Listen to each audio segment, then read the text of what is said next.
Cinderella পরীর জাদুর জুতার ঘর। অনেক দিন আগের কথা।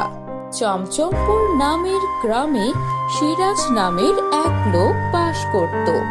সে, তার পরিবার, স্ত্রী সীমা এবং এক মেয়ে সিজুকার সাথে থাকত।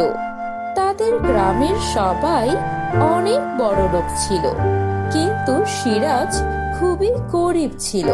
সে তার মালিকের বাসায় কাজ করে যা টাকা পেত তা দিয়েই তার সংসার চালাতো, এবং টাকা কম থাকায় সে তার মেয়ের কোনো আবদার পূরণ করতে পারত না। এভাবেই দিন চলছিল। হঠাৎ একদিন সিরাজ অনেক অসুস্থ হয়ে যায় এবং তার স্ত্রীকে হাসপাতালে ভর্তি করায়। তখন হাসপাতালে ডাক্তার সীমাকে বলে, আপনি কি সিরাজ শাহের স্ত্রী? হ্যাঁ, কি হয়েছে আমার স্বামীর?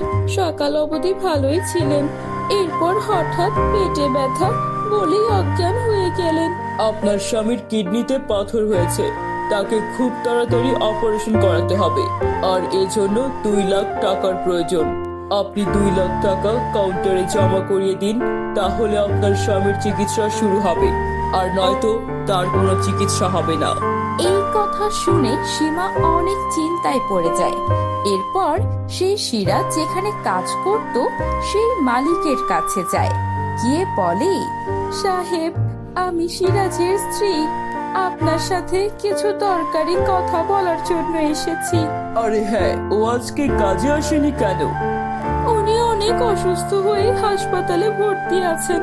ওনার চিকিৎসার জন্য 2 লক্ষ টাকা লাগবে। আপনি আমাকে দয়া করে 2 লক্ষ টাকা হাওলাত দিয়ে দিন। ডাক্তার বলেছে 2 লাখ টাকা না দিলে তারা আমার স্বামীর চিকিৎসা শুরু করবে না। তুই কি পাগল হয়ে গেছিস? তুই জানিস তুই কি চাইছিস? 2 টাকা না, 2 লাখ টাকা। এমন ভাবে চাইছিস যেন 2 টাকা এখনই তোকে দিয়ে দেব।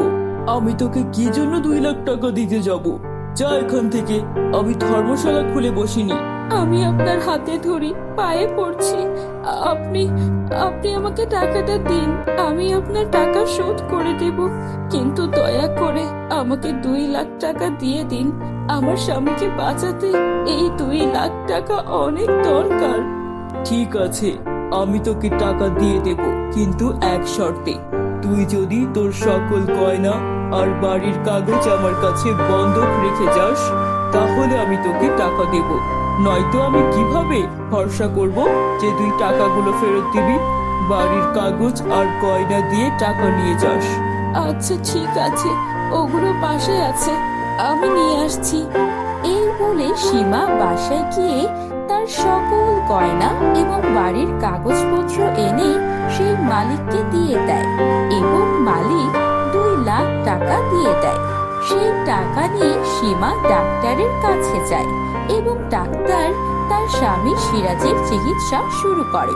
কিন্তু ঠিক সময়ে চিকিৎসা না হওয়ার কারণে সিরাজ অপারেশন টেবিলে মারা যায়।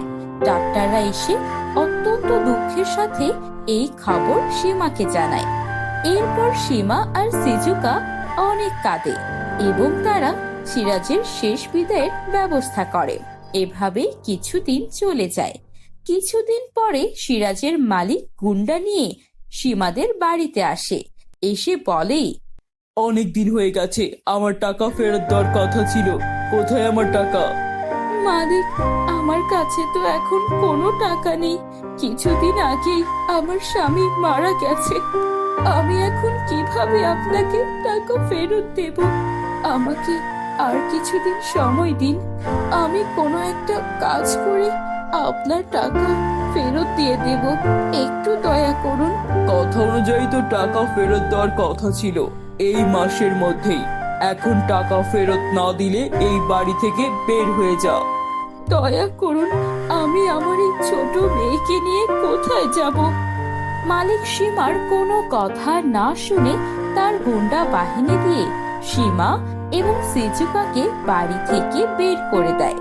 সীমা ও সিজুকা মন খারাপ করে হাঁটতে থাকে এবং হাঁটতে হাঁটতে গ্রামের জঙ্গলের কাছে চলে যায়। তারা যখন জঙ্গলের কাছাকাছি পৌঁছায় তখন সন্ধ্যা হয়ে যায়। সিজুকা তার মাকে বলে, মা, আমার অনেক ক্ষুধা পেয়েছে, আমাকে কিছু খেতে দাও। দেখছি মা, আশেপাশে কোথাও খাবার আছে কিনা। তুই ওই দিকটা দেখ, আমি এই দিকটা দেখছি, কিছু পাই কিনা। এই বলে তারা দুজন দুই দিকে খাবার খুঁজতে চলে যায়। সিজুকা যখন খাবার খুঁজতে ছিল তখন সে দেখতে পায় তার পাশে একটা পাখি আহত অবস্থায় পড়ে আছে।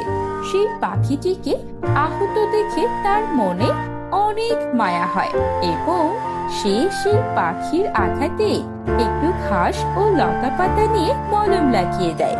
কিছুক্ষণের মধ্যেই সেই পাখি সুস্থ হয়ে ওঠে এবং সেই পাখি একটা সুন্দর পরীতে রূপান্তরিত হয়।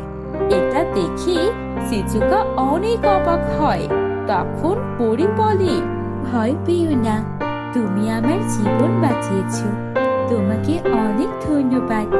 আমার নাম সিনড্রেলা পরী। আমি তোমার ব্যাপারে সব কিছুই জানি। কিছুদিন আগে তোমার বাবা মারা গেছে।